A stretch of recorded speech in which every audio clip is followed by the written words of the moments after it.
President Ranil Wickremesinghe initiates a groundbreaking initiative to grant land rights to residents of line rooms by reclaiming plantation land from companies.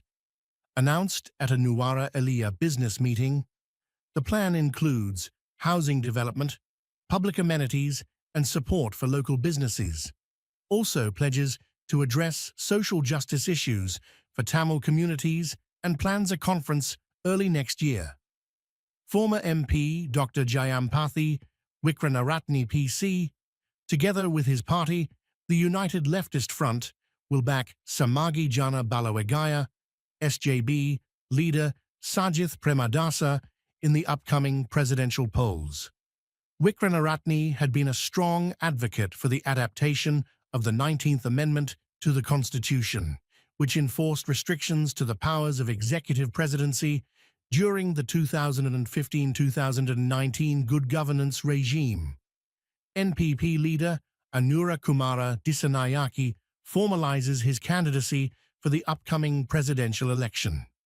The nomination papers were signed today, 11, at the JVP headquarters, witnessed by key NPP figures, including General Secretaries Nihala Singh, NPP, and Tilvin Silva, JVP.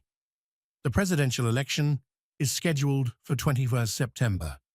Finance State Minister Ranjith Siambalapitiya says pensioners will receive an additional $6,000 with their October payments, comprising a Rs $3,000 interim allowance for October and Rs $3,000 in arrears from September.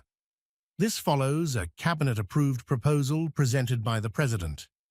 The Rs $3,000 interim allowance will continue monthly until salary anomalies are addressed, adding to the Rs $2,500 extra payment already provided in April. The Finance Ministry has granted formal approval, and the Public Administration Ministry is expected to issue a circular to facilitate the disbursement. But the Election Commission objected to the allowance being distributed in September due to the election announcement. The Committee on Public Accounts, COPA, expresses concerns over a $254 million increase in the Basnagoda Reservoir project's bid, now totaling $347 million. Questioning the Irrigation Department's adherence to financial regulations also scrutinizes irregularities involving us $352.4 million in checks and discussed issues with the Ging Nilwala project. Officials acknowledges errors and promised corrective measures. Minister Ali Sabri has been appointed as the new Minister of Justice, Prison Affairs and Constitutional Reforms, officially taking oaths before President Ranil Wickremesinghe. The appointment adds to his current role as Foreign Minister. Sabri assumes these responsibilities following the resignation of Vijayadasa Rajapakse, who stepped down from his positions to participate in the forthcoming presidential election. The Election Commission reports a significant influx of complaints related to the upcoming presidential polls. Reveals between 31st July and 11th August, a total of 337 complaints were lodged, encompassing various violations of election laws, including 1 instance of violence and 7 other types of infractions.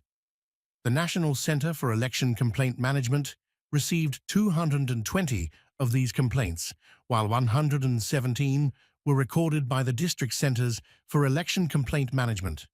Sri Lanka's remittances rose to $566.8 million in July 2024, contributing to a total of $3.71 billion for the year to date, a 10.3% increase from last year.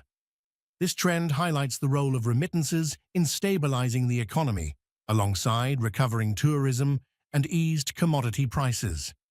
The central bank's currency float in March 2022 has also boosted remittance inflows.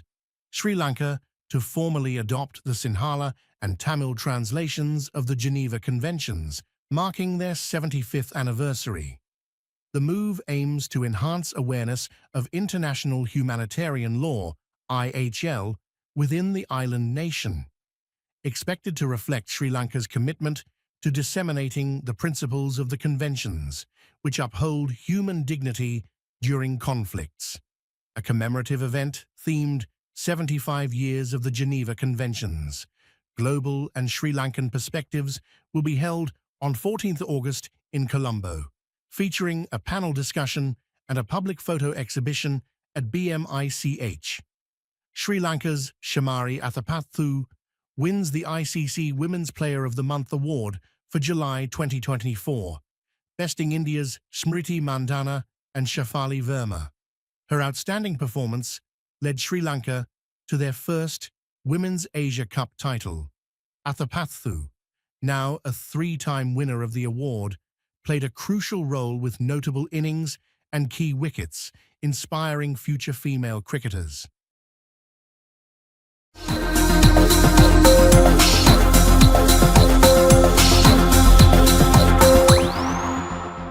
We lead the web news.